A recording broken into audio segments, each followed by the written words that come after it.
नमस्कार आदरणीय दर्शकवृन्द, मिथिला आवाज टिभीमा मणिष साके फेसबुक जिल्ला ट्राफिक कार्यालय धनुषा में उपस्थित छी।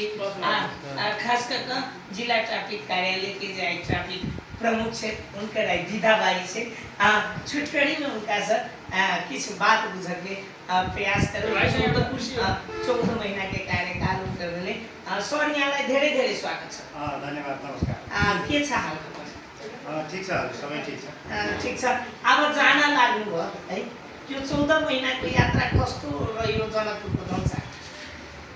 समग्रमा चाहिँ म सुरु 14 महिना अगाडि आएर जिल्ला ट्राफिक प्रहरी कार्यालय प्रमुखको हैसियत थिएँ। जुन जिम्मेवारी सम्हालिसकेपछि यहाँको समग्र ट्राफिक व्यवस्थापनको चुनौतीहरू के हो त्यो विषयमा पहिचान गरेर त्यो चुनौतीहरूमध्येका धेरै कुराहरू चाहिँ समाधान गर्न सकियो भन्ने जस्तो लाग्छ मलाई। रामनारायण चोकलाई केही नमुना चोक बनाइयो। हस्पिटल रोडमा वर्षौँदेखि जाम पर्ने, जहाँ एम्बुलेन्स पनि र बिरामी बोकेका सबै साधन पनि जाममा पर्नुपर्ने जुन विद्यमान अवस्था थियो त्यसलाई पनि हामीले समाधान गर्न सफल भयौँ। र त्यसका साथसाथै सवारी दुर्घटनाबाट मानिस मृत्युको सङ्ख्या गत वर्षको भन्दा यो वर्ष घटाएका छौँ। र त्यसका साथसाथै अवेरनेसका कार्यक्रम एकदम ऱ्यापिडली बढाएका छौँ। जहाँ जुन ठाउँमा बढी दुर्घटना हुन्छ त्यसलाई ब्ल्याक स्पट पहिचान गरेर त्यसलाई त्यो ठाउँमा ट्रिटमेन्ट गरेर त्यो ठाउँमा दुर्घटना नहुने कसरी हो त्यो खालको इन्भाइरोमेन्ट बनायौँ हामीले। र साथसाथै समग्र रूपमा अहिले जनकपुरमा जस्तो रामनारायण चोक, हस्पिटल रोड, पेटिया बजार लगायतको जुन ठाउँमा बढी समस्या थियो ती समस्या समाधान गर्न एक हदसम्म हामी सफल भयौँ। यो साप्ताहिक कार्यक्रम जो थियो, साप्ताहिक कार्यक्रम ट्राफिक को जनचेतनाको कार्यक्रम, आज तपाईँ जनकपुरबाट जाँदै हुनुहुन्छ, अर्को सर आउनुभयो, ठिक छ।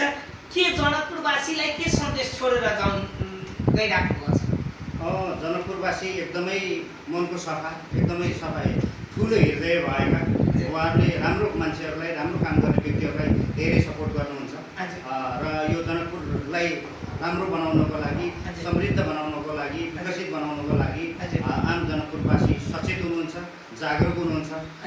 र हामीले चाहिँ आफ्नो तर्फबाट कानुनी रूपमा चाहिँ जुन क्षेत्राधिकार छ, हामी कुन कानुन अनुसार कुन अफिसको जिम्मेवारी बोकेका छौँ त्यो अफिसको जिम्मेवारी जुन जिम्मेवारी छ इमान्दारीपूर्वक अलिकति केही गर्छु भन्ने उत्साहका साथ अगाडि बढ्यो भने अवश्य पनि यहाँ जनकपुरवासीले सपोर्ट गर्नुहुन्छ। र त्यसमा चाहिँ आफूले चाहिँ इनिसिएसन चाहिँ लिनुपर्छ।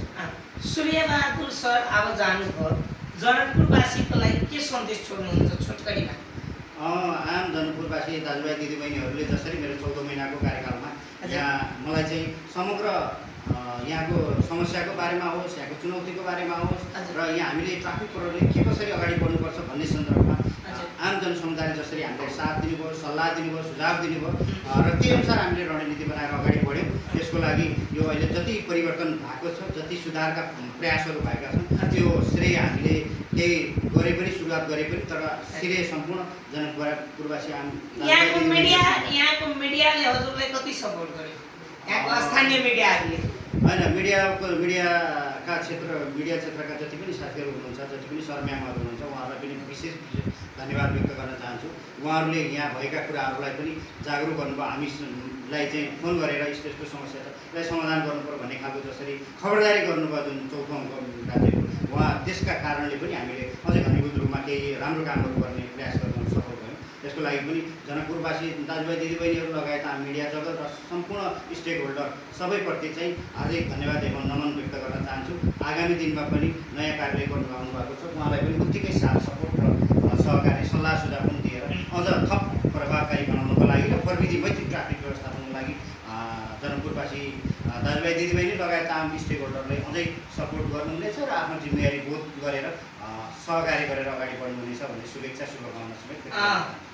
मिथिला आवाजको माध्यमबाट र मणिष शाहको फेसबुकबाट अन्तिममा हजुर जनकपुरवासी भन्नुभयो, यो जिल्ला ट्राफिक कार्यालयको प्रमुख, पहिलाको प्रमुख हुनाको नाताले यहाँको ट्राफिक व्यवस्थापनलाई के भन्न चाहनुहुन्छ?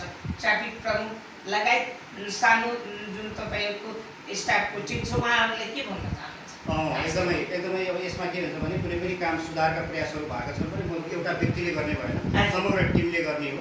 नेतृत्वले एउटा निर्णय गर्दा एउटा रणनीति बनाउला, त्यो अनुसार अरूलाई परिचालित गर्ने विषय हो।